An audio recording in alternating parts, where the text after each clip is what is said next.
송년 행사가 있었고요. 네. 이것이 끝나도 또 송년 행사 몇 개를 해야 되거든요. 네. 그래서 진작에 와서 여러분들과 인사를 해야 되는데 시간 딱 맞춰 와서 너무 섭습니다. 네. 사실은 굉장히 바쁜 그 연말인데 이 복지라는 것이 대단히 중요하기 때문에 아마 이런 자리를 마련하시지 않았나 그렇게 생각을 합니다. 제가 사실은 복지를 잘 몰라가지고요. 오늘 이제 이거 사회를 맡고 나서 좀 자료를 좀 찾아봤습니다. 그러니까 이상희 교수님은 30년간 복지를 공부하신 전문가시고요. 네, 저는 그냥 어제 그제 그냥 벼락치기로 복지가 뭔가 좀 찾아봤는데 찾아보면서 내가 중구청으로 이사를 갔어야 되나? 뭐 그런 생각들이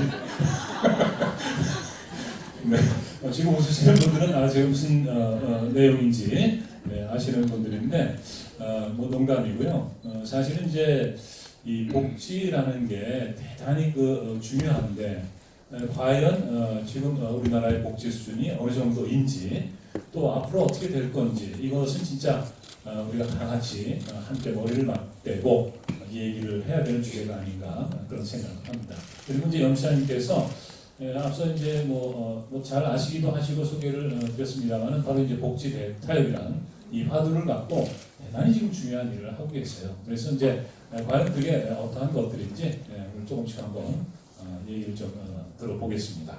자 그러면요 먼저 이 복지 대타협 첫 번째 주제를 좀 보겠습니다. 네, 낭비냐 투자냐. 예. 그러니까 이제 이 복지라는 거, 이 복지를 바라보는 이제 두 개의 시선이 있다. 뭐 이렇게 얘기를 합니다. 세금 퍼주기가 아니냐. 또 이게 미래 세대에 상당히 부담이 되는 게 아니냐. 반면에 이제 이게 국민의 권리고 또 미래를 위한 투자다. 뭐 이렇게 이제 얘기를 하기도 합니다. 이상희 교수님, 지금 이 대한민국의 복지 어느 정도 수준인가요? 네, 지금 복지가 낭비나 네.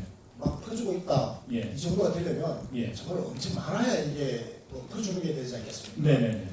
실제로 우리나라 복지가 어느 정도 되는지를 따지고는 지표가 하나 있습니다. 네네. GDP 대비 복지 비용이 몇 %인지 이걸 보는 거거든요. 네네. 우리나라 GDP 국내 총생산이요 한 2,000조 원쯤 됩니다. 네. 우리나라 작은 나라가 아니거든요. 예, 예. 이 2,000조 원 중에서 얼마를 여러분 복지에 쓰고 있을 것 같습니까? 우리나라는 지금 최대 추계치가 한 11%를 쓰고 있습니다. 2,000조 원에 11%, 한 220조 원 되는 거죠.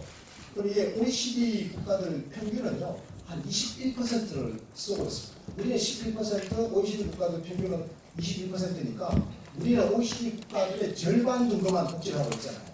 여러분이 알고 계시는 북유럽 복지 국가들에 비하면 한 3분의 1밖에 복지가 안 되는 아직까지는 복지 후진국 상태거든요. 네네. 그런데 막 복지를 퍼준다라고 이야기하시는 분들은 네네.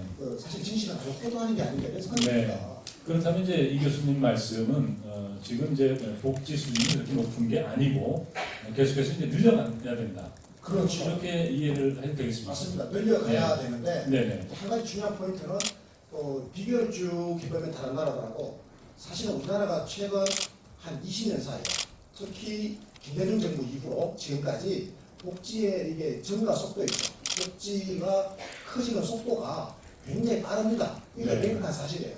예. 그렇기 때문에 앞으로 더 가뿐하게 확충될 텐데 네네. 그럼 결과적으로 이렇게 늘어나는 그 복지를 어떻게 하면 지속 가능하도록 하는 거가 우리 시대의 시험을 과제 아니겠습니까? 네네. 우리만 누리고 우리 후배 세대들에게 단절되면 안 되니까요. 그래서 오늘 우리 복지 대타협 이야기가 나온 거고 네. 이 문제를 우리 시장님이 먼저 선도적으로 제기해 주셔가지고 네네네. 저로서는 동지를 만난 거죠. 아하. 네. 예. 그런데 이제 이 복지 이게 이제 증세 없는 복지라는 것은 있을 수가 없다. 뭐 이렇게들 많이 하시고요. 대개 이제 또 내년에 뭐 총선도 앞두고 있습니다만은 이 정치인들이 제일 좀 꺼리는 얘기가 바로 이제 이 세금 문제, 증세 이런 거 아니겠습니까? 그런데 예를 들어서 복지를 늘려야 된다. 그렇기 때문에 어쩔 수 없이 이게 예산이 들어가야 된다. 거기에 필요한 재원은 역시 이제 뭐 세수를 늘려야 된다. 뭐 이런 얘기가 나올 수도 있을 것 같은데, 좀 시장님 어떻게 예, 사실은 복지가 확대돼야 되는 것이 우리가 복지국가로 가는데 이제 꼭 앞으로 해가야 될 일이잖아요. 네. 그런데 국민들은 증세 없는 복지를 또 원하세요. 네. 그러니까 다른 말로 하면 도둑심도라고 할 수 있습니다. 세금이 거치고 갖고 복지를 해야 네. 되는데 세금이 없는 가운데 복지만을 요구를 할 수 있단 말이죠. 네. 그러니까 또 정부에서 아주 그걸 갖고 편법을 해요. 네. 지금 이제 그 대선과 총선, 지방선거 이런 걸 거칠 때마다 복지 공약이 굉장히 많이 쏟아집니다. 네. 공약한 사람이 그 돈을 내면 돼요. 네. 공약한 사람이 돈을 조금만 내요. 네. 나머지를 누가 내게 하느냐 하는 거거든요. 네. 그런 데에 대해서 지금 우리가 지속 가능한 복지를 할 수 있느냐 없느냐가 네. 문제가 발생되는 거거든요. 그리고 또 지자체별로 보면 어느 지자체는 재정 형편이 좀 나은 데가 있고 네. 그렇지가 못한 데가 있는데 우리나라는 워낙 좁아가지고 이제까지 중앙집권적 그 운영 체계를 네. 해왔기 때문에 어느 지자체가 돈이 좀 있다고 더 주게 되면 그 옆에 지자체는 가랑이가 찢어져도 그걸 안 따라갈 수가 없게 돼요. 네. 그럼 이제 전자경정을 해야 될 많은 부분에서 시행에 여러 가지 어려움을 겪게 되는 일이 네. 벌어지거든요. 그것이 이미 심각하게 벌어지고 있는데 우리는 그것을 다 헤아리지 않고 있거든요. 네. 이러다 보면 결단 난다. 예. 그래서 제가 전국에 226개의 시군구가 있는데 이 시군구에 이런 문제가 심각하니까 우리가 이것을 어느 정도 수준으로 어떻게 해야 될 건지 교통정리를 좀 해야 되지 않겠냐 하는 네. 취지로 동의서를 받아보니까 예. 226개 지자체 중에 202개 지자체가 절대적으로 필요하다. 네. 꼭 이건 누군가는 교통정리를 하고 질서 있는 복지를 하고 지속가능한 복지를 하기 위해서 지금은 좀 더 체계적으로 복지를 할 수 있는 가이드라인이 필요하다. 네. 자율적인 가이드라인을 만들어보자 하는 것으로 동의를 주셨어요. 그게 이제 제가 만든 복지대타협 특별위원회고 네. 그 복지대타협 특별위원회 현재 위원장을 제가 하고 있는데 네. 제가 한편으로 이제 전국시장 구청장협의회 대표회장도 하고 있고 그래서 예. 전국 모든 기초지자체의 가장 중요한 화두가 현재 복지대타협 특별위원회가 지금 만들어가고자 하고는 이 가이드라인이다. 이렇게 네. 보시면 되고요. 우리 이상희 교수님이 거기에 이제 이것을 우리 사회에 제대로 던지는 네. 공론화 위원회 위원장을 맡고 계신 겁니다. 제가 네. 감투를 하나 썼습니다. 네. 예. 네. 우리 시장님 제 감투를 하나 씌워주셨는데 네. 저 복지대타협위원회 공론화 위원장입니다. 제가 네. 공론화를 잘 좀 시키고 돌아다니라 네. 이런 취지로 예. 감투를 하나 썼습니다. 네. 아니 근데 지금 그 공론화가 잘 될 것 같습니다. 그렇습니까? 네. 네. 오늘 사실 저는 이렇게까지 많이 오시라고 기대를 안 했거든요. 예, 왜냐하면 콘서트라는 게 음악 노래를 하거나 아니면 또 이 토크 콘서트 그런 좀 재밌는 얘기를 하거나 그런 이제 이 관객들이 많이 오시는데 근데 오늘 좀 뜻밖이기도 하고 근데 그만큼 이제 이 복지 문제에 관심이 있으시고 중요하다는 거죠. 예. 방금 저 사회자님께서 네네. 그 복지를 하려면 세금이 필요하다고 말씀하셨잖아요. 네네. 네, 그 말씀 제가 조금만 첨언을 하고 싶은데 예. 정말로 복지를 하기 위해서는 세금이 필요하잖아요. 그런데 박근혜 대통령께서 그 정세 없는 복지 이런 말씀을 하셔서 네네. 그 유승민 의원하고 네네. 민주적으로 활동도 겪기도 하고 그런 일이 그 있었어요. 토론할 때요. 네, 맞습니다. 예. 그래서 이게 그 복지를 하는 데는 돈이 필요하죠. 네네. 국민들이 이제 세금을 내야 되는데 그럼 안타깝게도 아직까지는 우리 국민들이 이 세금을 국제적 기준에서 보면 아주 적게 내고 계시거든요. 네. 조세 부담률이 아주 낮은 편이란 말이에요. 그래서 이 윤태영 시장님이 그러면 국민들이 어떻게 하면 세금 내는데 기꺼이 동의를 할까? 이렇게 이제 생각을 해보시니까 네. 자, 우리 국민들에게 세금을 더 내자라고 호소하려면 국민들에게 피부에 와닿게 실제로 꼭 필요한 복지를 잘 전달해주고 그리고 보편적으로 우리 국민들의 삶살이에 진짜 도움이 되고 능력을 키우는데 이걸 보탬이 되겠다 싶으면 네. 국민들이 기꺼이 세금을 내려고 하지 않겠습니까? 아하. 그런데 그동안에는 이게 예. 잘 안 됐던 건데 네. 이게 잘 안 된 데는 크게 두 가지 이유가 있었습니다. 예. 하나는 중앙정부 전체 입장에서 국가 전체적으로 복지 비용 자체가 너무 적었고 네. 또 하나는 이 지방정부하고 원활하게 소통을 해야 되는데 지방정부가 이 일을 제대로 잘 할 수 있도록 하는 메커니즘을 만들어주지를 못한 거죠. 지금. 네. 그렇죠. 이런 이유가 있었습니다. 그래서 우리가 이게 조세 저항을 없애고 네. 이게 제대로 복지가 잘 되도록 하려면 예. 외국의 사례도 우리가 많이 벤치마킹을 해봐야 됩니다. 네. 그러니까 어쨌든 뭐 세금은 올라갈 수밖에 없는 거고요. 또 하나 문제는 이제 그 지방 정부 간의 어떤 그 불균형 이런 것들이 있는데 이런 것을 어떻게 잘 해결해 나가야 되느냐 이게 아마 이제 복지대 타협의 핵심 같이 느껴지는데 방금 이제 이 교수님 말씀하신 게 말씀하시다 보니까 자연스럽게 두 번째 주제로 넘어가는 것 같아요. 그래서 두 번째 주제를 열어보고 그리고 말씀을 좀 계속 나누겠습니다.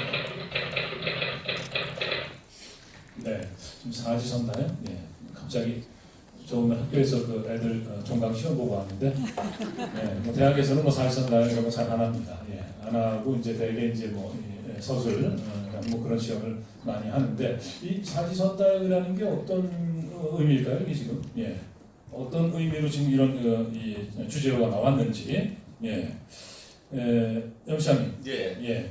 이게 뭐라고 생각하세요? 왜 이게 나왔죠? 예, 사실은 이제 그 우리나라 행정 체계가 지금 이제 중앙정부가 있고 광역자치단체가 있고 기초자치단체가 있어서 중충적 행정 체계를 갖고 있거든요. 네. 근데 광역은 30만 되는 세종시나 그 1,350만 되는 경기도나 똑같은 광역이고요. 네. 또 시군구로 오면 기초자치단체는 인구 2만도 안 되는 군이 있는가 하면 우리처럼 125만이 넘는 네. 또 이런 시도 있어요. 이런 식으로 그 규모나 내용이 워낙 천차만별인데 그것을 단일한 계층 행정체계를 딱 잘라서 권한과 내용을 다 거기에 맞게만 해줘요. 네. 그러니까 자율적 그리고 또 규모에 따른 그 몸에 맞는 맞춤형 이런 여러 가지 정책을 할 수 있는 여지를 주지 않고 있어요. 네. 이래서는 우리나라가 그 제대로 발전하기 어렵다. 네. 또 현재 겪고 있는 여러 가지 문제는 그것을 자율적으로 해결할 수 있는 그런 자체적인 기준과 방식을 가질 수 네. 없게 만든 것은 앞으로 더 큰 문제를 만들 수 있다. 네. 그래서 획일적 행정 체계 이런 것들은 앞으로 복지를 제대로 하기 위해서 꼭 개선시켜 나가야 된다 네. 하는 취지로 아마 이게 올라가야 되는 것 같습니다. 예. 그 저기 이제 그 중앙 정부에서 어떤 그 복지 예를 들면은 전국에 적용이 되는 예를 들어서 뭐 영유아 지원 사업을 한다. 그래서 거기에 많은 예산을 투입을 한다. 그랬는데 이를테면은 지역의 어떤 곳에 아이들이 없다. 노인들만 사신다. 그럼 그쪽은 사실은 그 영유아 지원 사업보다는 그 노인들에 대한 어떤 그 지원 이런 게 필요할 것 같거든요. 그래서 바로 그런 문제인가요? 예, 맞습니다. 지금 잘 지적을 해주셨는데 예. 우리가 이제 그 이런 복지 사업 중에 최근 들어서 크게 전국적으로 시행되는 6대 복지 사업이 있습니다. 네. 그중에는 그 기초연금이라고 해서 65세 이상 된 어르신들께 드리는 게 있고 아동수당이라고 해서 네. 또 아이들 7세 이하의 아이들에게 드리는 수당이라는 게 있습니다. 예. 그 중앙정부가 시행하는 거거든요. 네. 그런데 이를테면 그 어르신들께 드리는 기초연금이 만약에 그 국가가 20만 원을 드리겠다, 25만 원을 드리겠다 하면 국가가 20만 원, 25만 원을 전국 어디에서 하시는 어르신들께 다 드리면 됩니다. 네. 근데 그것을 전체를 주는 게 아니고 예. 기초연금만 해도 중앙정부가 70%만 냅니다. 그리고 30%를 지방정부가 되도록 하고 있어요. 예. 지방정부가 되도록 하고 있으면 광역지자체는 경기도 같은 경우는 6%를 냅니다. 네. 그러면 우리 시는 얼마를 내냐면 24%를 냅니다. 예. 그러니까 내년 같은 경우 지금 이제 내년도 예산이 우리 의회에서 이제 그 내일 방망이 들기로 최종 통과되는데 네. 우리는 의사결정하는데 한 번도 참여해 본 적이 없는데 중앙정부가 하루아침에 이제 기초연금이나 복지 확대하기 위해서 이런 중요한 정책을 하죠. 아주 좋은 정책이죠. 네. 설명하죠. 하면 중앙정부가 결정했으니까 중앙정부가 돈을 주면 되는데 네. 이것을 70%만 주고 70%만 주고 30%는 예, 지방정부한테 도시에서 만들어서 내라 해요. 그러면 우리 시 같은 경우는 내년도에 600억이 넘는 생돈이 나갑니다. 네. 그러면 지금 저 염시장 죄송합니다만 그 30%도 내기 싫어서 지금 그러시는 거예요. 낼 수 있는 돈만 있으면 내면 좋죠, 우리도. 아 그래요? 예. 근데 전국의 지자체들의 그 재정 자립도가 시군구의 재정 자립도가 25% 안팎입니다. 네. 우리 시는 형편이 아주 좋아서 50% 수준 됩니다. 네.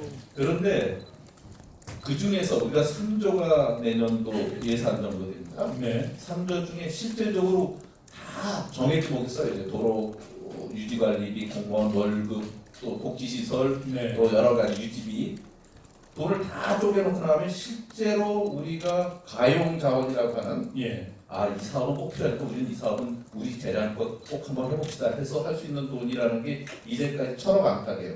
네. 3조 중에서 1,000억 안팎인데 네. 하루아침에 기초연금이라는 게 생기면서 네. 우리 시가 600억의 돈을 내게 되니까 예. 실제로 쓸 수 있는 돈이 확 줄죠. 그러네요. 1,000억에서 600억 예. 쓰면은 400억밖에 안 남네요. 그렇죠. 근데 네. 그런 예산이 지금 아까 그 보편적 복지로 중앙정부가 최근에 했는 6대 복지만 해도 우리 시가 써야 되는 게 1,000억이 넘습니다. 네. 그러니까 실제로 각 지역에서 우리 지역은 아이들이 많고 우리 지역은 다문화 가정이 많고 우리 지역은 다문화 그 다자녀 가구가 많고 이런 네. 식의 특색 있는 우리 사업을 할 돈이 아예 원천적으로 사라지죠. 네. 그러니까 생색은 도가 중앙정부가 내고 기초정부는 따라다니다가 자기 지역에 맞는 특색 있는 사업을 못하는 거예요. 네. 그래서 사회보장성 급여체계에 해당되는 보편적 복지에 해당되는 건 중앙정부가 정하면 중앙정부가 다 내시라. 아하. 우리 갖고 있는 예산 갖고는 네네. 어차피 우리 지역에 맞는 특색 있는 복지 사업을 하는데 돈을 써야 되지 않냐. 네네. 맞지 않겠어요? 예. 그러니까 시장님 말씀은 예. 복지에 돈을 쓰기 싫다는 말씀은 아니죠. 예. 복지에 돈을 쓰고 싶은데 중앙정부가 그냥 그 기초연금 드리거나 아동수당 드리면 네. 그냥 그 전국에 그 명부가 있으니까 네네. 그 계좌번호로 그냥 중앙에서 쫙 한꺼번에 보내주면 될 텐데 네. 그죠? 예. 그걸 괜히 또 자기가 70%면 내가 30% 지방정부고 내라 그러니까 여기서 그걸 내다 보니까 정작 수원시가 해야 될 피부에 와닿는 효과 있고 효능감 있는 실효성 있는 복지를 지금 못하게 되니까 네네. 이제는 우리 시민들이 행복해지지 않다 이 말이거든요. 예. 지금 예. 실제로 얼마만큼 우리 국민들이 지금 시민들이 행복 안 하고 하면요. 우리나라 여러분 저 행복 순위 있죠. OECD 36개 국가 행복 순위 조사하면 우리의 저 국민 소득 수준이나 경제력 수준 따지고 보면 대충 한 몇 등쯤 해야 될 것 같아요. 중간치기는 해야 될 것 같죠. 실제로 몇 등 하는지 아세요? 자, 상위권, 중위권, 하위권. 하위권이에요. 국민의 행복지수 어떻게 다들 아세요? 신문을 네. 보시니까 아시죠. 네. 사회적 신문 안 보시나 봐요. 예. 죄송합니다. 저만 모르고 있었네요. 네. 그리고 그 OECD 말고 유엔에서도 조사를 하는데요. 네. 우리나라가 유엔 뭐 한 150개 나라 갖고 조사해 보니까 우리가 실제로 57등, 58등 합니다. 네. 그런데 저 북유럽에 있는 선진국들은 1등, 2등, 3등, 4등을 조그마한 나라들이 다 차지하거든요. 네. 그 나라 국민들이 굉장히 행복한 이유가 있습니다. 네. 행복한 이유가 바로 뭔가 하면요. 기본적으로 복지라고 하는 것이 예. 복지라고 하는 것이 중앙정부와 지방정부의 협력적 노력으로 네. 주민들에게 피부에 와닿게 전달되는 거예요. 아하. 시장님 그걸 하고 싶으시는 거잖아요. 네. 피부 와닿게 전달되는데 이 전달되는 것이 그냥 가난한 사람만 선별해가지고 그 사람들에게만 복지를 주는 이런 선별적 복지에만 포함되는 게 아니고 네네. 국민 모두에게 복지가 가는 거예요. 그러니까 세금을 내는 사람들이 세금 내는 것을 싫어해야 될 이유가 없잖아요. 내가 낸 세금이 내게 다 돌아온다라고 하면 100%의 믿음이 있으니까 세금을 기꺼이 내는 거죠. 네. 그런데 우리나라는 어떤가 하면요. 우리나라는 중산층들이 과거에는 세금 내는 걸 되게 싫어했습니다. 왜냐하면 세금을 내봐야 어차피 이 돈은 아주 가난한 선별적 복지 수혜 대상자들에게만 가니까 네. 기존에 내고 있는 거는 좋다 해요. 그런데 앞으로 복지를 확충하기 위해서 세금을 더 내라고 그러면 그건 싫어하는 거죠. 이게 조세 저항 아니겠습니까? 네네. 그래서 우리 중산층들이 조세 저항을 안 가지는 세상을 만들려고 하면 네. 또 우리 연평 시장님 같은 분들이 꿈꾸는 네. 그야말로 보편적 복지와 그리고 지역의 현장에 잘 맞는 필요가 닿는 복지 이런 것들이 보편적으로 사람에 투자하는 방식으로 네네. 현장 감독의 진단이 제대로 잘 되어져야 아하. 이게 효능감이 높아진다는 거예요. 네. 그러면 이제 방금 전에 이제 그 북유럽 선진 이 복지 국가들 말씀을 해주셨는데 거기는 그 이 조화롭게 잘 이루어지고 있다. 그렇습니다. 예, 중앙과 어떤 지방의 이 복지 정책 같은 것이. 그렇습니다. 지방, 그 중앙정부는 기본적으로 법을 만들어요. 네네. 그 법을 가지고 규율하고 지방정부에게 자율성을 줍니다. 그 네. 대신에 책임을 묻죠. 예. 그리고 돈도 줍니다. 예. 근데 이제 그렇다면 이제 우리는 그게 지금 잘 안 되고 있는 그런 상황이다. 네, 그거 잘 안 되고 있는 걸 우리 네. 시장님께 한 번도 여쭤보죠. 뭐가 진짜로 안 되는지. 예, 예. 필요에 맞게 우리 주민들에게 전달하게 들어야 네네. 시민들이 이해하시거든요. 예, 왜 잘 안 되고 있는지, 어떤 부분이 문제인지, 예, 일단 주제를 한번 보고, 예, 제 말씀을 좀 듣겠습니다. 다음 주제 한번 보시죠. 예. 네, 자장면이 나왔어요. 예, 주제가. 예, 사실 이 자장면, 이 짜장면 이게 아주 대단히 심각한 논쟁이었습니다. 예, 제가 그 한복판에 서 있었고, 이것 때문에 사실 제가 연예인으로서 인기가 폭락을 했죠. 예, 폭락했습니다. 이게 왜 그러냐 하면, 이게 이제 언어 규범적으로도 자장면이 맞고, 역사적으로도 자장면이 맞습니다. 그런데 이게 이제 우리나라 사람들이 되게 센 발음 이걸 좋아해요. 예, 그러다 보니까 이게 어느 때부터인가 이게 자장면이 된 건데, 그래서 제가 책을 하나 쓰면서 좀 뭐랄까 외람되게 이제 그 부분을 좀 이렇게 지적을 하고 얘기를 한 건데, 아무튼 그것 때문에 이제 연예인으로서 인기는 이제 폭락을 하고, 예, 뭐 이런 상황이 됐는데, 그래서 저는 이 얘기하는 건 좀 지금은 이제 둘 다 복수표준어가 됐습니다만은, 근데 이것도 엄청난 뭐랄까 이 논쟁과 어떤 갈등의 뭐 그런 문제였거든요. 근데 이 복지하고 관련해서는 영 시장님께서 뭐 강의를 또 많이 다니시는데 그때마다 뭐 자장면 얘기를 하신다고 해요. 예. 네, 그래서 어떤 건지 좀. 제가 자장면 얘기를 해서 아픈 네. 기억을 주게 해서 미안합니다. 아,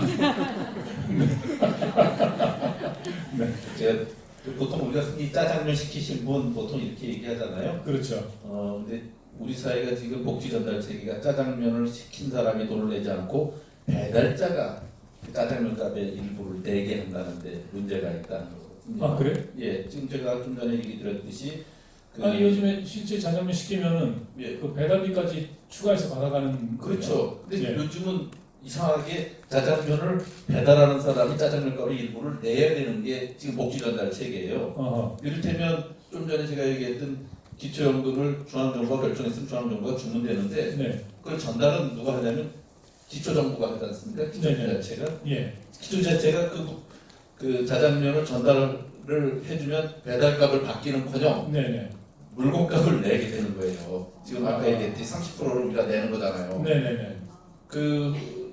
우리 아동수당은 20%를 냅니다. 이런 식으로 각각 시킨 사람이 돈을 내는 게 아니고 배달자가 20% 30%씩 내게 하는 것이 전체 복지 전달 체계예요. 네네. 그러니까 자기의 특색이 있는 우리 지역 같은 경우는 다문화 가정이 전국에서 두 번째 많은 도시입니다. 안산 다음으로 제일 많은 도시고 잘못 통계를 다음으로 잡아야 세 번째 많은 도시라 5, 6만 이상의 다문화 가정이 있으면 네. 그 다문화 가정에게 맞춤형 정책을 우리 같은 경우 써야 되고 또 다문화 가정이 거의 없는 동네도 있고 그러니까 네. 각 지자체별로 특색 있는 복지를 하기 위한 최소의 자기 예산이 있어야 되는데 네. 이것이 배달자가 돈을 내다가 보니까 재정이 파탄 나는 거예요. 어허. 근데 우리 시는 전체를 보면 전체 예산의 한 40%가 사회복지 비율입니다. 근데 40% 사회복지 비율 중에 10% 정도가 우리가 자체 사업을 하는 거고요. 네.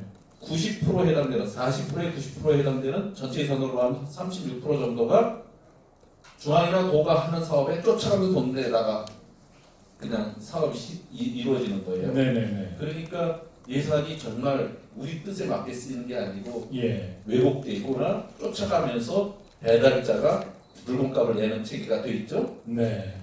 우리 시는 전체 예산의 40%가 사회복지비인 반면에 구청 단위, 이를테면 부산구청 같은 경우는 70% 이상이 복지비예요.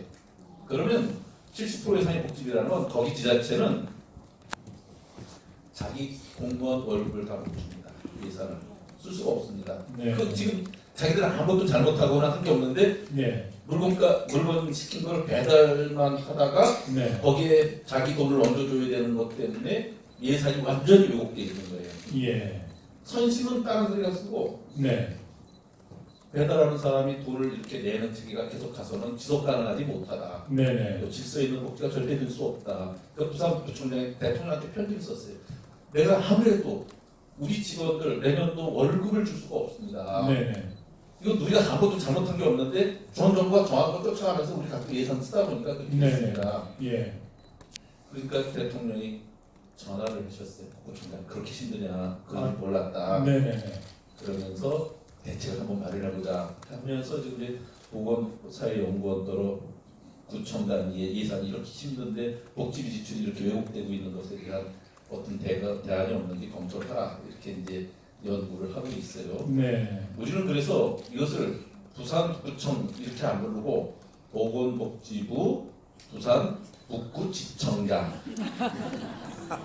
그렇잖아요. 70% 이상을 그 돈을 갖다 네. 전담을 하는 게 일이니까 예.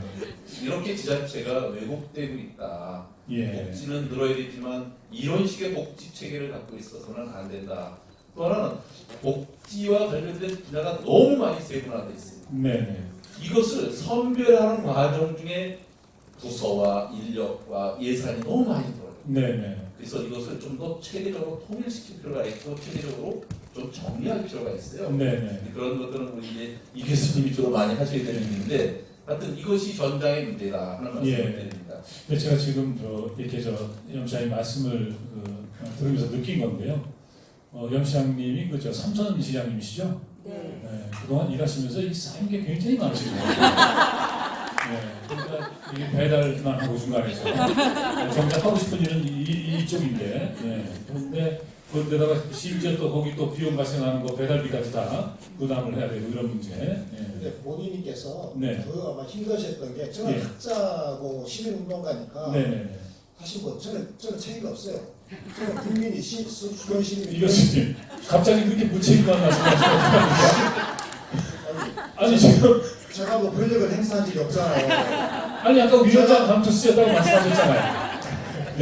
그러니까 제가 무슨 장관을 했습니까? 대통령을 했습니까? 국정을 했습니까? 또 시장을 했습니까? 저는 권한 행사한 바가 없고 그냥 시민사회에서 열심히 운동하고 선거하는 것밖에 안 했는데 아니 그 역할이 얼마나 중요한 건데요. 근데 저 책임을 없는 거죠.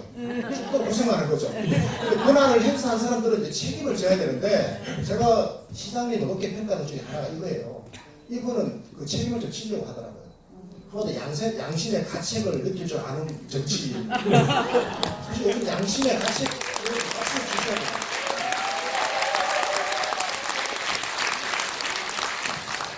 제가 진행자 이 말씀 드리고 싶었어요. 네네. 한 2년 전에요. 예. IMF 총재 지내셨던 예. 크리스틴 라가르드라고 하는 IMF 총재, IMF 국제통화기금 총재가 네. 우리나라에 오셨는데 그분이 하신 말씀이요 충격이었습니다. 그 신문에 엄청 많이 났습니다. 대한민국은 집단 자살 사회 이렇게 이야기했습니다.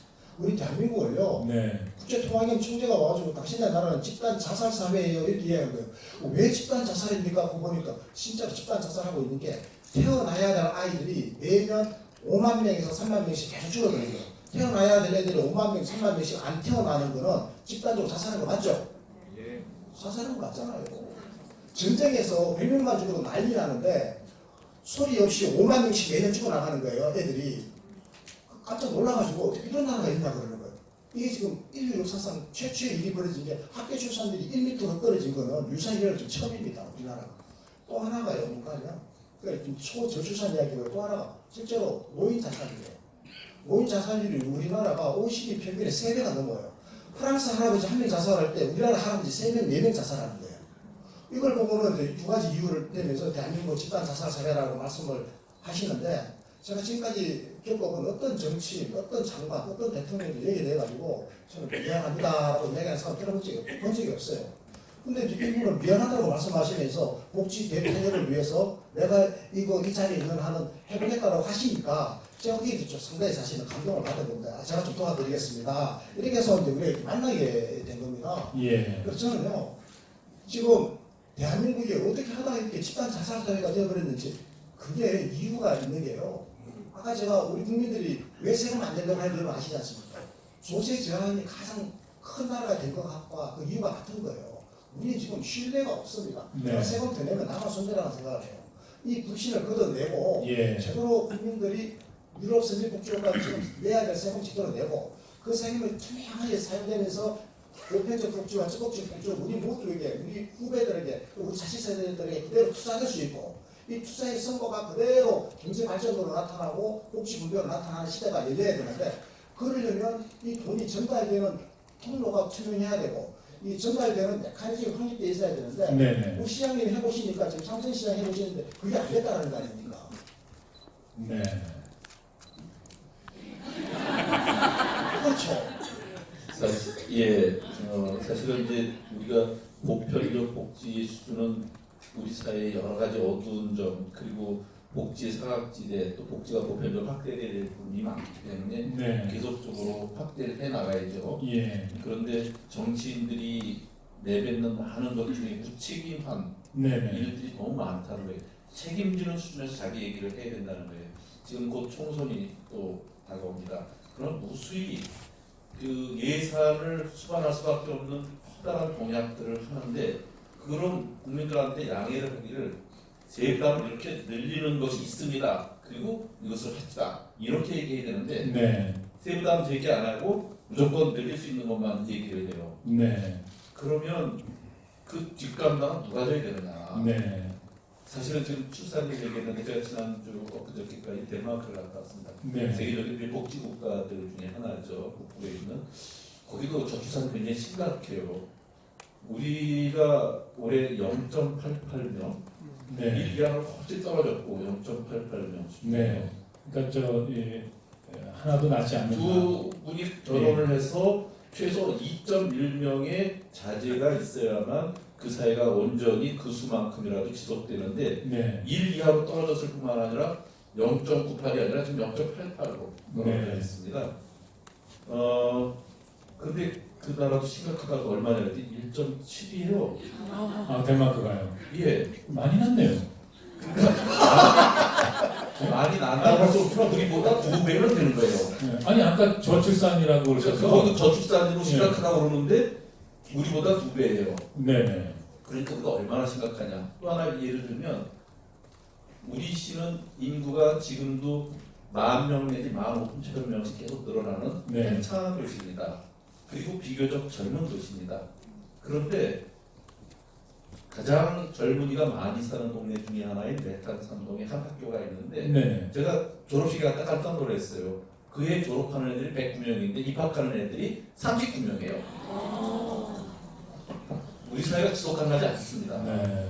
이 정도로 심각한데 우리가 그럴 지인데 농어촌은 어떻겠어요? 예. 정치인들이 책임지고 정말 저렇게 정쟁으로 날밤 세울 일이 아닙니다. 정말 심각한 이 문제를 놓고 네. 우리 사회를 지속 가능하게 만들기 위해서 우리가 모든 기회를 따내도 쉽지 않다. 결혼하는 모든 이에게 집을 주고 모든 아이 낳는 아이에게 모든 교육과 보육을 책임져주는 모든 정치적 행정을 가능하고 5천년 기억으로 우리 민족이 없어질 지경입니다. 올해 처음으로 사망자가 출생자보다 많아지는 그런 앞으로 5, 6년 전에 닥쳐올 거로 생각했는데 그것이 3년 이상 당겨진 겁니다. 이 심각한 문제를 외면하고서는 네. 정말 우리는 내일을 얘기할 수 없습니다. 근데 이제 앞서도 한번 말씀하셨습니다만은 예를 들어서 이제 선거 때 뭐 이렇게 복지 공약을 한다. 근데 이제 그 공약한 사람이 그것을 내지 않는다. 결국은 이제 유권자들이 내는 거잖아요. 그렇죠? 우리가 이제 국민이 세금을 내서 이제 그런 문제를 해결해야 되는 건데 이제 그렇게 보면은 저 공약이 정말 현실성이 있는 건지 아니면 그냥 뭐 표를 얻기 위해서 뭐 하는 얘기인지 뭐 이런 거를 좀 따져보기는 해야 됩니다만은 근데 지금 이제 저출산 문제도 굉장히 심각하고 또 이제 이 고령화 사회 이 문제도 굉장히 심각하고 그렇다면은 이 복지 이 정책 이걸 안 세울 수가 없고 그에 따른 공약을 또 안 할 수가 없는 또 그런 거 아니겠습니까 지금?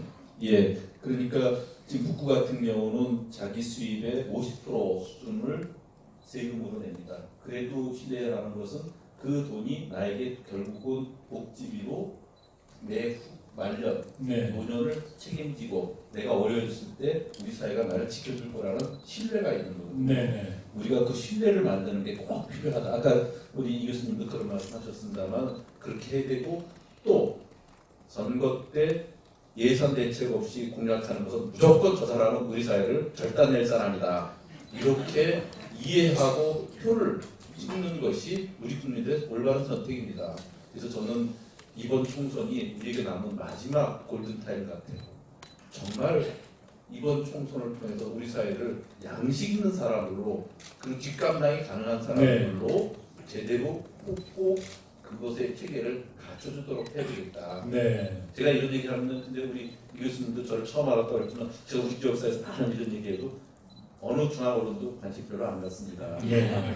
그게 전제 우리의 아쉬운 점이고요. 네. 오늘 같은 경우도 제가 보니까 유튜브에서 예. 중계를 해준다고 그러는데 서울의 소리 예, 정말 감사합니다. 네. 제 얘기가 중요한 게 아니라 이런 목소리가 예.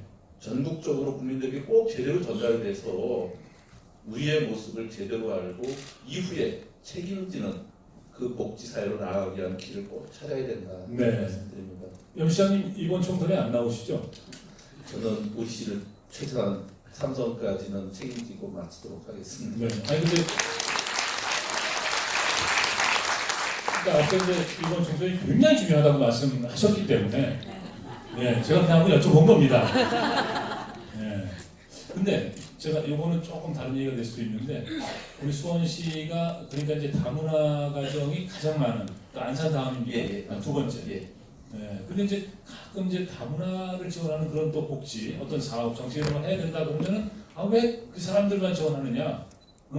우리가 더 우선이지 않느냐? 뭐 이런 얘기 많이 하는데 거기에 대해서 실제로 예. 우리 지역에 지금 우리 인구의 한 4% 수준이 다문화 가정입니다. 예. 그러니까 5만 명 좀 넘는 수준인데요. 이 다문화 가정이 사실은 지금 우리 사회에서 상당 부분 그 어려운 일들을 그 감당해주는 그런 쪽에서 또 일을 하고 있습니다. 네. 지금 다문화 가정을 그 제외시키고 우리 사회가 지금 그 여러 가지를 제대로 일을 해갈 수 있느냐도 네. 그 사실 그분들이 굉장히 좀 힘든 일, 예. 그저 어려운 일, 뭐 또 좀 지저분한 일, 예. 뭐 이런 일들을 또 많이 도맡아 하고 계시죠. 예, 사실은 우리가 구한말에 많은 우리 사람들이 그야말로 하와이 사탕수수 먹는 네. 거고요. 그리고 70년대까지 그 서독 독일의 네. 방부들과 간호원들이 갔습니다. 그렇죠. 예. 80년대 중동에 나가서 정말 많이 열심히 일들을 해서 네. 우리나라 경제와 우리나라가 어려울 때 큰 힘이 됐거든요. 네. 저희는 세계 속에서 우리 사회가 우리 국가가 갖고 있는 지위에 맞는 역할을 한다면 네. 다문화를 절대 배제해서는 안 되고요. 동등한 인격과 존엄성으로 네. 같은 권리를 가져야 된다. 그것이 우리가 우리 수준에서 당연히 해야 될 몫이다. 네. 합니다. 예, 저도 사실 뭐 개인적으로요, 이 다문화, 저한테 이제 이 한국어를 배우는 다문화 여성들도 있습니다. 예, 그래서 뭐 가까이 생활을 하고 있는데 이분들을 정말 참 우리가 따뜻하게 잘 이렇게 뭐라 그럴까요? 안내하고 보살펴야 되지 않나 뭐 그런 생각을 늘 하거든요. 예, 그래서 그런 점에서 이 부분은 예, 우리가 정말 그 따뜻한 한국인이 됐으면 좋겠다 이렇게 제 개인적인 소견을 좀 감히 말씀을 드립니다. 자, 그러면은 다음 주제 한번 열어보겠습니다. 네, 깔고 또 깔고인데요. 이건 또 무슨 얘기일까요? 네, 혹시 짐작이 되시나요? 네, 뭘 깔았다는 얘기일까요? 네? 보도블럭. 길을 깔고. 네, 작년에 깔았는데 그 위에 또 깔고. 그런 겁니까? 예. 글쎄요, 과연? 그런 얘기. 그 얘기 나올 때 예. 뭐 잠깐 얘기를 하면요. 예. 뭐 그거로 보여질지는 조만간 밝혀지겠지만 깔고 해서 제가 한 가지 정확한 팩트를 말씀드리면 네네. 한국 사회가 보도블록을 연말이면 뒤집어서 또 깔고 까는 일을 하면 안 되죠. 국가는 그렇게 하게끔 지금 유도를 하고 있는 겁니다. 아하. 왜 그런지 아세요? 전국에 226개 기초지자체 중에 네. 시군구 중에 불교부 단체라 해서 자기 돈 갖고 자기 사업을 하는 불교부 단체가 딱 네. 4군데였습니다. 그것도 경기도에만 있고 수원 주변에만 있습니다. 수원, 성남, 용인, 화성 네. 4군데가 남았습니다. 여기는 자기 돈을 갖고서 쓰고 아까 얘기했듯이 뭐 우리가 가용 예산이라는 게 한 1,000억 있으면 그거 갖고 쓰고 남으면 네. 다음에 씁니다. 예. 2월 시켜서 내년에 쓰면 됩니다. 아하. 예. 근데 222개 기초지자체는 네. 교부단체예요. 그 몫으로 돈을 받으면 무조건 그의 돈을 다 써야 돼요. 그해 다 써야 되는 거죠. 안 쓰면 그 다음에 그 목이 없어집니다. 예. 그러니까 불교부 단체를 많이 만드는 게 필요한가, 교부 단체를 많이 만드는 게 필요한가?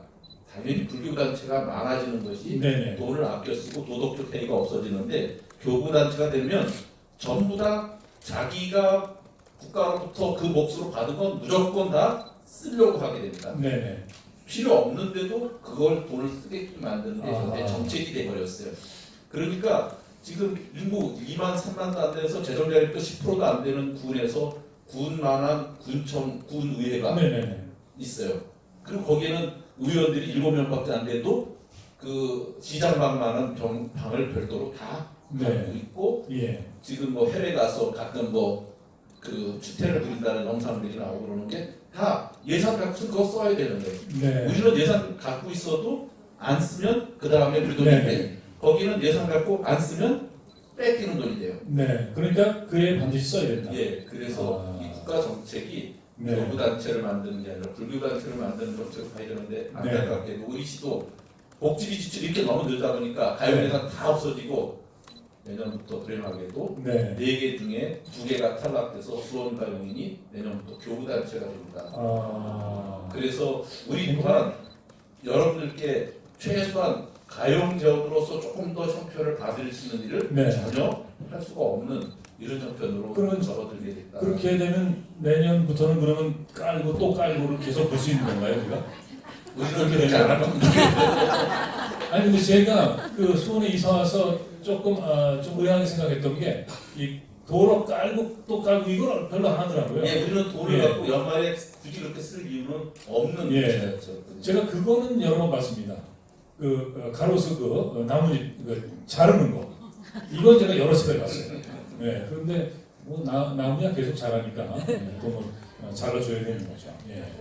근데 이게 지금 이 깔고 이게요 지금 그 짐작하신 그 얘기가 아닌 것 같습니다. 그래서 최근에 아니니까 이제 좀 실망스러우시죠. 최근에 그 유튜브에 이 영상이 그 화제가 됐다고 하는데 같이 한번 보고 말씀을 나누시죠. 예. 여보세요? 저 공무원장 내가 화가 너무 나서 내가 전화를 했네. 아니 내가 저한테 이렇게 한 게 아닌 걸 알면서도 내가 화가 너무 나잖아 내가 아니 나라에서 하는 건데 왜 이러는 거야 왜 이러는 거야 그럼 뭐 서른날 때는 뭐 떼려가는데 인터넷 때문에 빨아달래가지고 PC방까지 가가지고 사이트에 접속했는데 너무 복잡해 시간을 내가 몇 시간을 내가 쫓겨내라 여기 내가 전화하는 건데 내가 그리고 내가 사이트 가가지고 내가 뭐 다운 받으려고 클릭을 했어 그랬더니 뭐 액티브엑스 깔고 뭐 키보드 뭐 깔고 보안소금 깔고 뭐 깔고 왜 이렇게 많은 거야 그걸 다 깔고 들어가서 무슨 하려고 로그인을 해야 되겠네 과일 오니까 가입하기 위해 그랬더니 또뭐 액티브엑스 깔고 깔고 뭐 이렇게 깔라는 게 많은 거야 하고 들어가서 또 가입을 해야 공인 거 필요하다 뭐 은행 사이트 가야 되는데 은행 사이트 갔으면 또 액티브엑스 깔고 그래서 깔라고 또 그러지 본인 인증을 해야 되는데 난 본인 인증을 하지 못했지 또 깔고 그래가지고 겨우 내가 저기 그 공인인증인가 뭔가 컴퓨터 받았지 그래서 다시 원래 사이트로 갔어 그 가입하기 눌렀는데 가입이 안 돼 비밀번호가 너무 짧고 10자리를 넘어야 되는데 무조건 그 10자리 넘어서 했더니 또 가입이 안 돼 무조건 명문을 정확해야 돼 또 했어 10자리 해서 또 가입이 안 돼 속수 문자를 또 눌러야 돼 속수 문자를 그럼 해야지. 내가 하지도 않는 건데 그거 뭐 어렵게 만들어가지고 어떻게든 가입을 했어. 하고 이제 출력을 하려고 했더니 로그인을 상대는 가입했으니까 그거 되는 거잖아. 왜 그 빠져나가고 또 로그인을 하네. 로그인을 하고 눌렀는데 원만한 비밀번호를 까먹었나? 비밀번호 까먹어서 생각하게 해보니까 내가 원래 하루종일 까먹어서 내가 알려주니까 그래서 뭐 비밀번호 찾기 누르는데 한 비밀번호 찾기를 넣더니 또 깔고 뭐를 깔고 이렇게 깔는 거야 내가 학창시절에 누구하고 안 깔는 건데 이렇게 깔고 깔기는 뭐 다 깔았어 딱 깔았더니 핸드폰으로 뭐 인증번호를 보내준대 와 엄마 핸드폰 집에 두고 왔네 핸드폰 집에 두고 왔다고 핸드폰을 너무 급하게 나오느라 내가 핸드폰을 핸드폰을 가는데 또 3분 만에 가서 3분 왜 이렇게 좋지 내가 집까지 뛰어가서 3분 만에 입력하려고 내가 집까지 뛰어가서 핸드폰을 가져가고 PC방 갔어 원래 내 자리에 누가 앉아있어 PC방 시간이 다 된거지 안 되는 거야 누가 가서 또 옆자리 가가지고 그 사이트 같이 그렇게 또 시작하는 거야 아 집에 이렇게 깔고 공지 몇도 없잖아 그 컴퓨터 있잖아 그 컴퓨터 있으니까 공지에서 또 받아야 돼 그러면 또 깔고 본인 움직임하고 뭘 자꾸 본인 움직임 내가 난데 내가 이렇게 해가지고 본인 움직임 누가 말해 뭘 설치를 해야 되는데 설치를 내가 설치를 해? 아 그러면 내가 뭐 말도 안 되는 거한테 얘기해봐야 안 된다.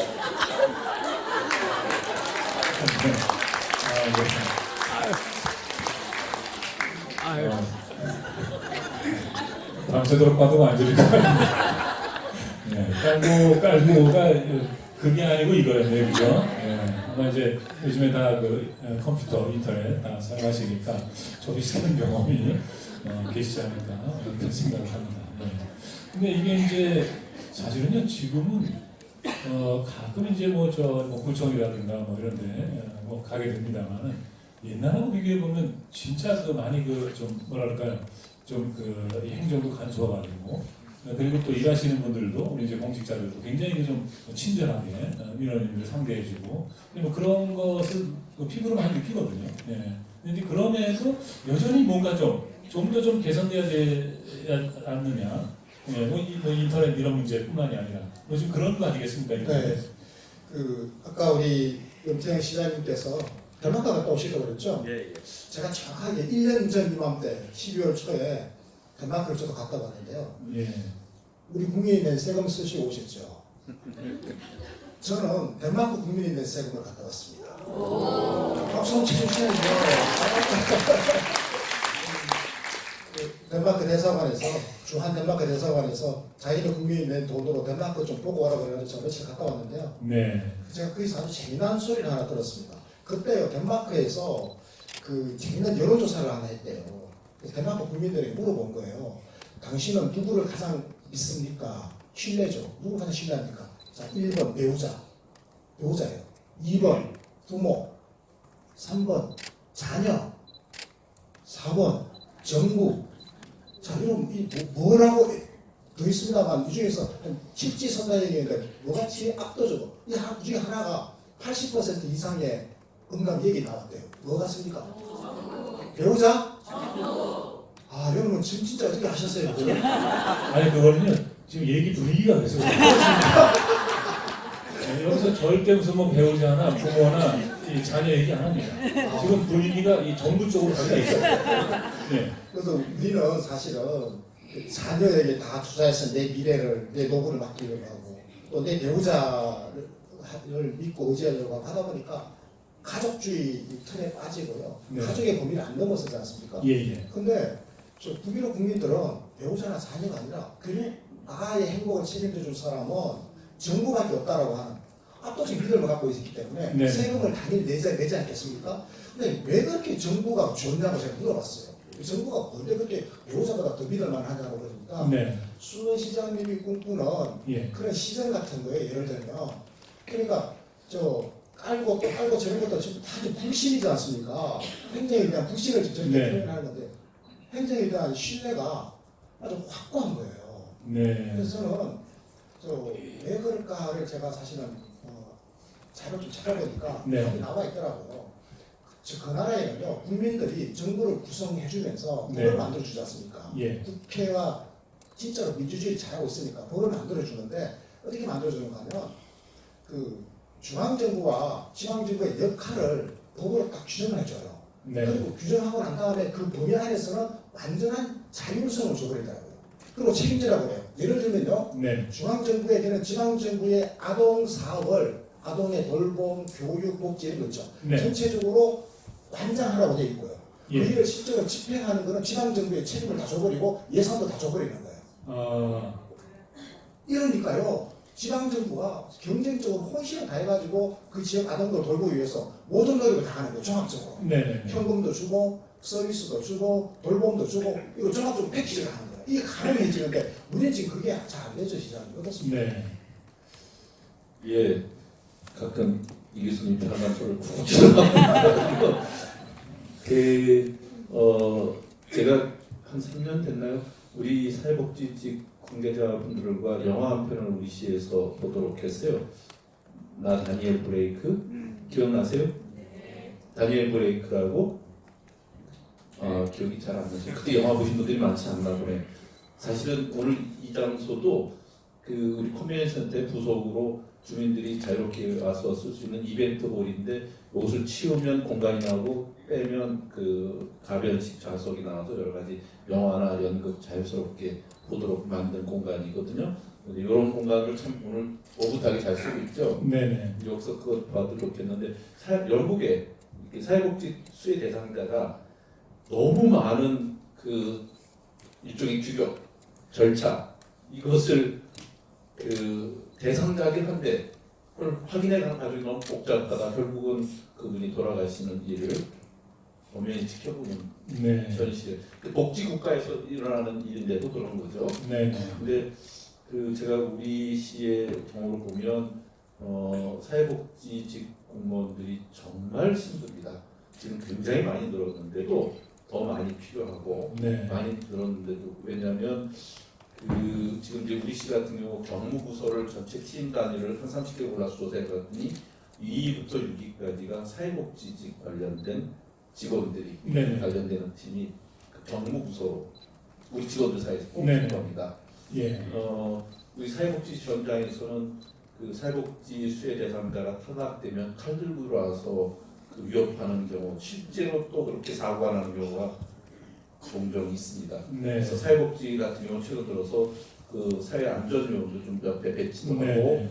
그리고 또 그 우리가 스피드게이트라고 별도의 보안 그 통과를 해야만 출입도 하는 네. 이런 절차도 놓고 그래요. 왜 그러냐면 그 경우에 따라서는 그 사람의 처지가 우리가 보면 이 사람은 어떤 식으로든지 혜택을 복지의 대상자로 삼고 싶은데 획일적 기준이 중앙정부가 정한 기준이 그것을 그 충족하지 못하면 우리가 그것을 자유롭게 할 수가 없습니다. 네. 우리 현장의 공무원이 그걸 그 자율적으로 했다가는 그 징계를 받는 거죠. 그러니까 그 현장의 융통성을 발휘할 수 있는 형편이 안 됩니다. 그게 우리한테 재량이 없는 겁니다. 그게 이제 중앙집권적 사고와 획일적 기준으로 인한 네. 문제거든요. 이런 일들이 너무 많기 때문에 현장에 맞는 것들은 중앙에서 보편적 복지에 대하면서 다 하더라도 지역과 현장에 맞는 것을 현장에게 좀 더 대량을 주도록 하는 것이 필요한 복지가 네. 된 거예요. 그리고 그 절차와 내용 대폭 경우에 따라서는 간소화시킬 수 있어야만 그 대상자에게 보다 만족스러운 복지를 할 수가 있죠. 네. 제때하고 정확하게 하고 제대로 해야 되는 거죠. 네.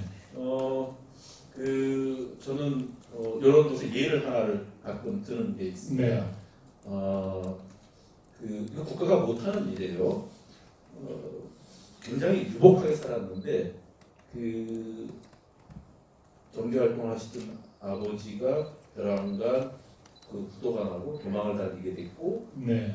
그러다가 그 자살을 하고요. 네. 그러면 그런 가정이 주위에 가끔 있잖아요. 근데 이 집은 그 어머니가 있고 자녀가 있고 그래서 당장 어떤 기초생활수급자나 그 차상위층으로 구분된 거에 배당상이 없어요. 근데 나아져서 갈 데도 없어요. 예. 이런 경우 어떡하나 고민하다가 제가 이렇게 급격히 하루아침에 어려워진 가정을 몇 년간 우리가 주거 조건을 해결해 주도록 하는 것들을 해봤어요. 네네네. 그분들은 몇 년 이내에 그야말로 다시 이렇게 생활할 수 있는 모든 노력들을 다 하게끔 기회를 드리는 거죠. 예예.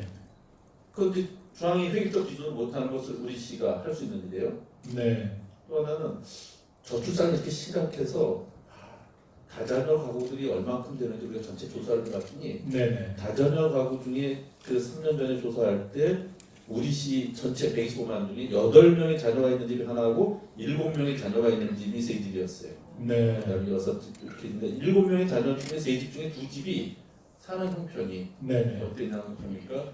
500만 원 보증금에 30만 원 월세인데 반지하에 7, 8평에 방 2개에 거실건 부엌으로 그야말로 곰팡이가 거기 다 쓸고 있고 네. 근데 그 가정은 정말 가족끼리는 행복하게 지내요. 그 아이들 꼬마인데 네. 8명에 7명 자녀고 그러다 보니까 그 아버지는 뭐 자동차 경정비 하는 데 있고 엄마는 네. 아이들 돌보고 그 차상이나 기초생활수급도 해당이 안 돼. 애들이 그렇게 많다 보니까 봉고버스 같은 네. 그런 차를 갖고 있고 정말 가슴 안타깝습니다. 예. 아이 한둘 낳고도 그 교육비 감당 못한다고 맞벌이 부부하면서 정말 힘들어하는 경우가 많은데 그렇죠. 제대로 예. 되어 있어요. 그래서 이건 인권의 문제고 이건 우리가 해결해야겠다 싶어서 다자녀 가정인 경우에 적어도 20년 동안은 우리 시가 그 연립주택이나 아파트에 적어도 3, 4평 되는 거에 방 3개는 최소한 만들고 네. 멤버들에게서 여기서 사시도록 해서 그 가장 가까운 데 학교를 다니게 하고 네. 그리고 그 주변에서 그 아이들이 교육과 교육에 대해서 책임지는 공동체를 네. 만들자 해서 그렇게 휴먼 주택 사업이라 해서 지금 6자녀 이상의 주택자까지는 다 옮겨드렸어요. 네. 이런 것이 지역에서 할 수 있는 획일적 기준으로 할 수 없는 것들을 우리 시가 할 수 있는데 네. 그런 일을 하는 것이 아주 소중한데 아까 얘기했듯이 네.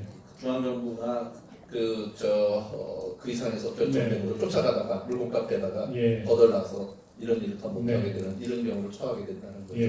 그러니까 이제 그 중앙정부하고 지방정부의 역할이 정확하게 합리적으로 좀 분담이 되고 예. 그리고 이제 지방정부의 어떤 자율권 이런 게 좀 확대가 되고 예. 그런 방금 말씀하신 그런 어떤 그 다자녀 가구에 대한 어떤 지원 같은 거라든가 예. 이런 것도 갑자기 또 뭔가 불행을 당한 예. 그런 어떤 그 가정에 대한 지원 같은 것도 필요한 때 할 수 있지 않겠느냐 예. 뭐 이렇게 그러니까 이해하면 될까요? 예. 예. 보편적 복지, 전 국민을 대상으로 하는 최저 생활선 이것에 해당되는 것을 그리고 모든 국민에게 동일하게 적용되는 것을 국가가 지금처럼 복지를 확대하는 정책으로 네. 하되 지자체들은 그 지역의 특색에 맞는 그 꼭 복지 사각지대에 놓이게 되는 분들에 대한 네. 복지 인프라라든지 그런 서비스를 할 수 있게끔 해주는 역할 분담이 필요하다. 네. 이것이 복지 대타협의 중요한 기준 중에 하나가 된 겁니다. 네. 지금 이제 말씀을 듣기 전에 우리가 이제 그 깔고 또 깔고라는 그 짤막한 영상을 봤단 말이죠. 그래서 그러면 이 아까 같은 경우는 사실 그 동영상의 그 내용은 이제 우리가 이 시민들이 겪는 어떤 그 불편함이랄까요? 왜 행정이 간소화되지 않느냐? 또 좀 더 내가 난데 뭘 이렇게 여러 가지 그 서류 갖고 뭔가 여러 가지 장치를 갖고 이게 증명을 해야 되느냐? 이게 불편하지 않느냐? 뭐 이런 거였거든요. 근데 예를 들면 그런 문제 해결도 이런 어떤 그 중앙 정부와 지방 정부가 아주 조화롭게 그 역할을 분담해서 이게 해결할 수 있는 건가요? 예, 이를테면 이제 예. 지금 저게 획일적 기준으로 보이지 않는 데 있으니까 네, 저 사람이 당신이 당시라는 걸 증명하는 방법이 그렇게 어려운 거예요. 네, 네, 근데 전장에 있는 데는 우리는 보면 아는 거예요. 예, 그러니까 전장에 권한이 있으면 훨씬 그 절차와 내용을 줄이고 네, 그 일종의 전달 비용, 분류 비용을 줄이고 할 수 있는 거고요. 네. 그런 많은 그러면- 내용을 주어지는 게 필요하다는 거죠. 컴퓨터 쓰지 말고 직접 가야 되나요? 컴퓨터도 써야 되고 컴퓨터를 쓸 때 최소한만 써갖고 접근할 수 있게 해드리죠. 네. 예. 아무튼 뭐 저기 굉장히 뭐라 그럴까요? 이 지방 정부 또 이제 이 수원시 살림을 그 책임을 지고 계신데 그러다 보니까 뭐 일도 많으시고 고민해야 될 것도 많으시고 뭐 풀어나가야 될 것도 굉장히 많으신 것 같습니다. 그런데 자 오늘 이제 이 복지 대타협 뭐 이런 그 주제를 갖고 말씀을 나누고 있는데 지금까지 이렇게 쭉 말씀을 하셨기 때문에 또 열심히 들었기 때문에 대개 이제 이게 어떤 건지 복지를 왜 늘려야 되는 건지 그리고 이게 그냥 뭐 퍼주기는 아니라는 거 결국 이제 우리 삶의 질을 높이기 위해서 이걸 해야 되는 거니까요. 그런데 이제 이걸 어떻게 풀어나가야 되는지 이게 답이 뭔지 이제 요 문제가 남는 것 같거든요. 그래서 오늘 저 마지막 주제로 이걸 보고 얘기를 좀 진행하도록 하겠습니다. 예, 같이 보시죠. 네, 자 복지 대타협입니다. 그야말로 이제 뭐 이제 문제는 이제 인식을 했는데요. 이것을 이제 어떻게 풀어나갈 것이냐. 이 교수님 아까 말씀하신 대로 뭐 덴마크식으로 풀어나갈 것이냐. 아니면 어떤 다른 또 모델을 개발할 것이냐. 이 교수님 어떻게 해야 됩니까? 그러니까 우리가 지금 복지 대타협이라고 하는 지금 화두를 공론화를 시켜야 되지 않습니까? 네. 왜냐고요? 제가 공론화 위원장이지 않습니까? 아까는 굉장히 또 무책임한 말씀하셨어요. 갑자기 또 위원장님으로 돌아오시네요. 네. 지금 이제 공론화를 진짜로 시켜야 되는데요. 국민들이 우리 시민 모두가 저 내용을 내 일이다라고 생각을 하고 공론화 과정에 참여를 해주셔야 이게 정치적 시민권을 획득하게 됩니다. 지금은 복지 대타이라고 하는 저 글자 5글자가 정치적 시민권을 획득하는 게 무지 중요한 거거든요. 앞으로 지금 총선이 있지 않습니까? 총선에 저 5글자가 중요한 화두로 등장을 해줘야 됩니다. 네. 또 다음에 또 대통령 선거가 오잖아요. 대통령 선거 때도 주요 후보들이 복지 대타이라고 하는 지역 주제를 다뤄주셔야 되거든요. 그럼 지금 뭘 하냐는 거냐 대충 저희도 말씀드렸습니다만 기본적인 방향은 이거 국민이 행복해지는 거죠. 국민이 행복해지기 위해서는 이제는 나나 내 가족의 힘만으로 이제 안 된다. 이제는 정부를 믿어야 된다. 정부를 신뢰해야 된다. 다시 말해서 우리 국민 모두가 정부를 중심으로 연대해야 된다 이거잖아요. 우리 연대의 체계를 만들기 위해서는 기꺼이 능력에 따라 가지고 부담을 하는 거거든요. 네. 능력에 따라서 부담을 해야 되는데 지금 우리 사회는 기존에 능력에 따라서 부담하는 데 대해서 굉장히 큰 조세 저항이라고 하는 걸 갖고 있지 않습니까? 네. 조세 저항을 우리가 이제 극복을 해야 되는 거예요. 이 극복하겠다라고 하는 결론을 도출하기 위해서라도 저 복지 대타협을 공론화를 이제 시켜야 되는 거죠. 네. 그래서 첫 번째는 이겁니다. 뭘 해야 되는 건가 하면요. 첫 번째는 중앙정부, 국가 전체적으로 복지의 크기를 일단 키워야 됩니다. 복지의 크기를 왜 키워야 되는 건가 하면 아까 제가 말씀드렸잖아요. 우리나라는 GDP 대비 지금 복지의 크기가 11%밖에 안 된다고 그래요. 이게 OECD 평균의 절반밖에 안 된다고 제가 말씀을 드렸거든요. 그런데 이것을 키워야 되는 이유가 이렇습니다. 복지를 키우지 않으면 일정한 국민소득에 도달한 경우에는 경제성장을 못합니다. 그러니까 국민소득이 1인당 국민소득이 10,000불, 20,000불 때까지는 복지를 안 하더라도 성장주의에 따라서 성장이 가능한데 국민소득이 20,000불 넘어가면 그 다음에는 복지를 하지 않으면 다시 말해서 사람에 대한 보편적이고 적극적인 투자로서의 복지를 하지 않으면 그 다음에는 경제성장을 못해요. 왜냐하면 인적 자본의 질이 떨어지고 사회적 자본의 신뢰의 수준이 낮아지기 때문에 그 사회는 경제성장이 안 되는 거예요. 그래서 우리가 경제적으로 이제 성장을 해야 되기 때문에 그러기 위해서라도 복지를 해야 되는 거거든요. 네. 자, 그럼 이제 전체적으로 파이를 키워야 되겠죠. 복지 재정을 키워야 되는 게 하나거든요. 두 번째는 우리 시장님께서 그렇게 외치시면 지방정부에게 그 일을 현장에서 할 수 있도록 권한을 달라 이거 아닙니까? 사실은 시장님이 해야 될 일이 굉장히 많습니다. 첫 번째요. 우리 지역사회 청년들에게 일자리 만들어 주셔야 돼요. 네. 어르신들에게 일자리 만들어 주셔야 되고요. 예. 일자리가 최고의 복지 아니겠습니까? 네. 그리고 또 뭘 해야 되는 거는 아동과 어르신을 돌보는 기능을 또 시장님이 직접 해주셔야 돼요. 왜냐하면 시정부가 제일 잘 돌볼 수 있거든요. 네네. 그리고 이것도 해야 될 일이 한두 가지가 아닙니다. 그래서 이런 모든 일을 다 잘하기 위해서 이 전달 체계를 확립하는 거 네네. 이걸 해야 된다고 하는 거죠. 예. 근데 제가 갑자기 궁금해졌는데요. 그 일자리를 만드는 거하고 또 이 복지하고 이거 조금 좀 다른 차원의 얘기가 아닌가요? 이게 어떻게 되는 겁니까? 이게 예. 왜 중요한가? 예를 들어서 예. 제가 예를 들어 볼게요. 요즘 커뮤니티 케어라고 그랬죠. 지역사회 통합 돌봄 체계를 여러분 하고 계시는 알잖아요. 그 준비를 지금 하고 있는데 예. 앞으로 지역사회에서 돌봄을 필요로 하는 분들이 굉장히 많습니다. 그럼 이분들을 돌보는 데는 네. 앞으로 AI, 로봇 공학이라든지 첨단 과학이 여기에 결합이 돼가지고 네. 여기서 일자리 만들어져요. 아. 그리고 이걸 활용해가지고 실제적으로 어르신들을 돌보는 일을 네네네. 시설에서 하든 가정을 방문해서 하든 여기에 또 ICT가 또 결합이 되거든요. 예. 이걸 관리하는 전문 인력이 또 필요해요. 그리고 또 사회복지사 인력도 필요하고 네. 각종 돌봄 인력이 필요해요. 이게 처음부터 일자리입니다. 아. 이런 일자리는 중앙에서 어떻게 할 수 있는 게 아니고 네. 중앙 방향만 정해주면 지방정부가 이 일자리를 처음부터 코디네이션 해줘야 됩니다. 네. 지금 일자리와 복지가 언뜻 보면 관련이 없는 거 아니냐. 네네네. 근데 일자리가 최고의 복지입니다. 네. 일자리가 있는 가정은 많은 부분이 해결이 됩니다. 네. 특히 이제 어르신의 경우에는 우리가 이제 어르신 일자리를 만들어 주는데 어르신 일자리라는 것이 우리가 예산을 그 연간 한 5, 60억을 써서 한 4, 5천 분 이렇게 어르신들이면 전체 어르신의 뭐 한 3% 안팎이 될 겁니다. 네네. 그 일자리 구하고요. 그러니까 워낙 적은 거예요. 그만큼을 돈을 만들기도 쉽지 않지만 그만큼을 들이면 어르신들 한 달에 10만 원, 20만 원 이 일자리 돈을 받아가면요. 네. 그분은 건강도 좋아지고요. 일자리에 대한 삶의 보람도 느끼고 복지질이 달라지는 거예요. 네. 사회가 써야 될 그 일종의 다른 그 국가가 써야 될 의료비를 포함한 그 간접 비용이 상당 부분을 줄일 수가 있거든요. 그러니까 네. 일자리를 통해서 삶의 질을 높이면 복지 수준을 바꿀 수가 있는 거라 저는 그것이 우리에게 주어지는 또 다른 일자리로 복지를 연결시키는 일은 네. 지자체가 할 수 있는 일이거든요. 그걸 할 수 있는 가용 재원이 우리에게 꼭 필요한 거지. 네. 그 지자체는 그런 일을 할 수가 있어요. 네. 그 아이 돌보는 거 있지 않습니까? 예, 예. 옛날에 어떻습니까? 다들 집에서 아이를 직접 키웠잖아요. 요즘은 아이들 어린이집에 보내고 돌봄 서비스를 주니까 거기에 굉장히 많은 일자리가 이제로 만들어진 거는 다 알고 계시지 않습니까?